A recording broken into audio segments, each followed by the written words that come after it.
Moin moin und herzlich willkommen bei Century. Schön, dass du hier bist. Ja, eine kurze Kanalinformation. Und zwar wird es künftig jeden Dienstag ein ausführliches Review zu einer der Nischenparfums kommen, ja, die ich eben besitze. Ja, so wie man es von meinem Kanal kennt, sehr ausführlich von A bis Z wird da alles vorgestellt. Und künftig wird jeden Donnerstag ein Top-Video kommen, heißt zum Beispiel ein Top 5 Xerjoff-Video, ein Top 10 Sommerparfum-Video, Top 3 Citrus Parfum-Video und so weiter und so fort. Also dienstags immer ein ausführliches Nischen-Parfum-Review und donnerstags dann künftig immer ein Top-Video. So, heute stelle ich euch einer meiner Lieblings-Sommerparfums vor, nämlich Grapefruit Generation der Nischenmarke DS Durga oder Durga. Ja, wir starten wie immer mit der Flakon-Präsentation. Schaut euch den Flakon an. Eine sehr hohe Qualität. Ja, wirklich hochwertiges, massives Glas. Sind 50 ml, aber der Flakon ist trotzdem relativ schwer. Hier unten haben wir die Batch-Informationen. Hier haben wir den Deckel mit einer Gravur. DSD steht dann eben für DS Durga. Und endlich mal ein Deckel, der eine wirklich gute Qualität hat. Massives Material, wiegt dementsprechend auch viel. Richtig, richtig toll. Und der Zerstäuber, ich halte das mal so in die Kamera, ich hoffe, man erkennt es, sieht so ein bisschen platt gedrückt aus, ist aber tatsächlich eben nur die Optik, denn der Zerstäuber sehr gut. Es gibt einen schönen Sprühnebel und hier ist auch alles wirklich top verarbeitet. Also wirklich toll und ja, ich denke, man konnte es hören, der Deckel rastet und klickt auch wirklich fest auf den Flakon ein. Also alles super.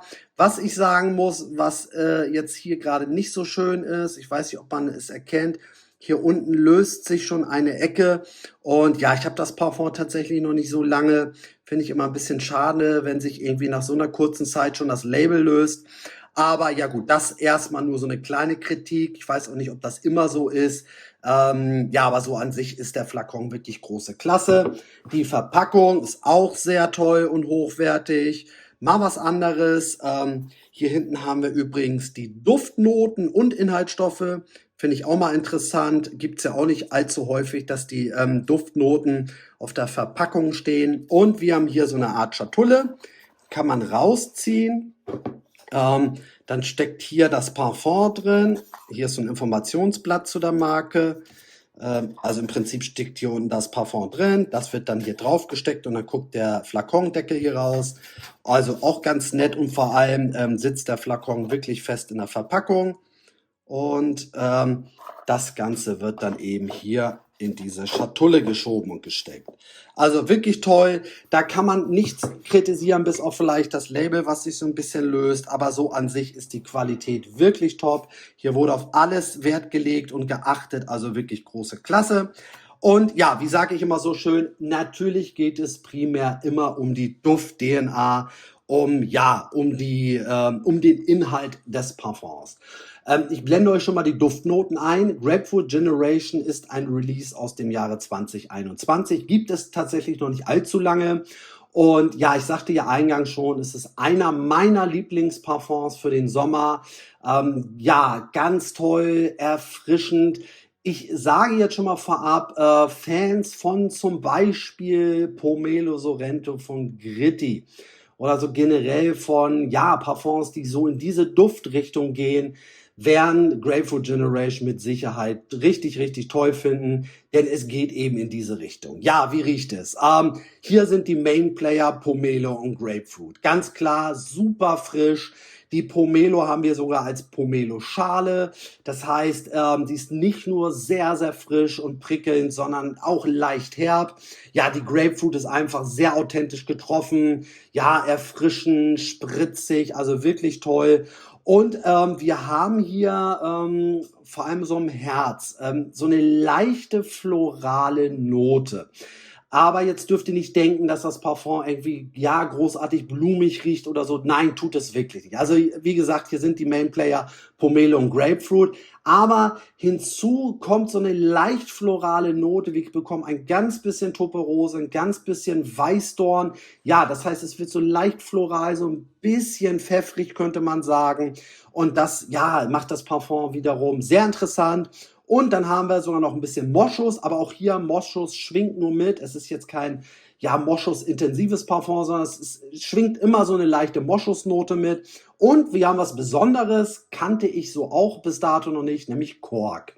Ja, wie riecht Kork? Man könnte sagen, leicht holzig.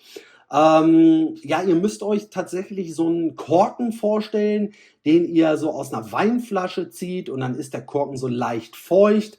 Und ja, und ihr riecht eben daran, so riecht das in etwa. Also wir haben jetzt hier dann keine alkoholische Note. Also jetzt, es riecht zum Beispiel jetzt nicht irgendwie so nach Wein oder so.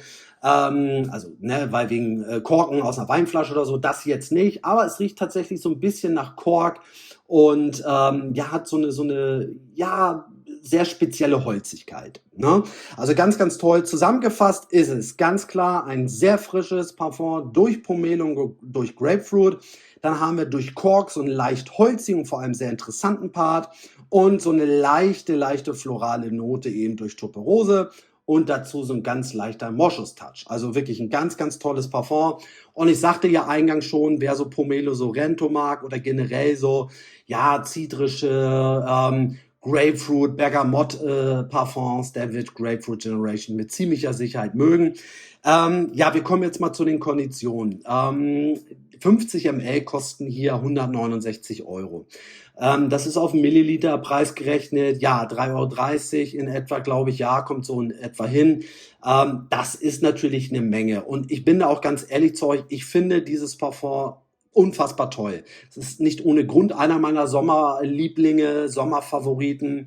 Aber ob man jetzt unbedingt 169 Euro dafür ausgeben muss, das muss halt jeder für sich selbst entscheiden. Besorgt euch also erstmal eine Probe. Ja, eben mit dem genannten Pomelo Sorrento hat man ein Parfum, was glaube ich so um die 200 Euro kostet für 100 ml. Ja, dann nehmen wir jetzt auch nochmal ein anderes gehyptes, frisches Parfum, wie zum Beispiel Afternoon Swim. Das riecht jetzt nicht so wie Grapefruit Generation, aber es kostet 240 Euro für 100 ml. Da ist der Milliliterpreis also auch nochmal deutlich günstiger. Was ich damit sagen will, es gibt viele Alternativen, die deutlich günstiger sind, aber wie gesagt, für mich war es oder ist es der Preis wirklich wert. Und ich glaube, das habe ich vergessen. Für mich hat Grapefruit Generation mit die tollste Kopfnote, die ich überhaupt bei frischen Parfums bisher gerochen habe. Es ist so eine tolle, erfrischende, ja, prickelnde Kopfnote. Finde ich einfach ganz, ganz große Klasse. Schon allein deswegen habe ich mir das Parfum gekauft. Aber so insgesamt von der Duftkomposition hat mich das auf, ja, zu 100% überzeugt und deswegen habe ich es mir eben gekauft. So, zu Diaz Durga nochmal ganz kurz, ist eine amerikanische Marke, die haben auch eine ganz coole Geschichte. Das ist ein Dozent, der nebenbei auch Straßenmusiker war, der hatte irgendwie so gar nichts mit Parfums zu tun. Dann hat er eine Person getroffen und die haben dann zusammen eben Diaz Durga, die Marke gegründet. Da könnt ihr euch gerne mal belesen, ist ganz cool. Ist halt eine spezielle Nischenmarke, die produzieren auch nur in eher kleineren Stückzahlen. Ja, und das macht es für mich einfach interessant. Ich bin ja Fan von Nischenmarken. Ich finde so eine Geschichten halt irgendwie cool und ja, die Marke kennt auch nicht jeder, die gibt's auch nicht überall. Dementsprechend ist die Duft-DNA zwar irgendwo grundsätzlich bekannt, weil es eben so ein frisches Parfum ist, aber wiederum auch ganz speziell und besonders. Und deswegen bin ich großer Fan dieses Parfums. Haltbarkeit, ja, 7 bis 8 Stunden. Sillage nicht so gut. Also es ist halt ein frisches Parfum. Da gibt es ja selten so eine brachiale, intensive Sillage. Das ist hier definitiv auch nicht der Fall. Es ist eher so ruhiger, gediegener. Man nimmt es immer mal wieder wahr.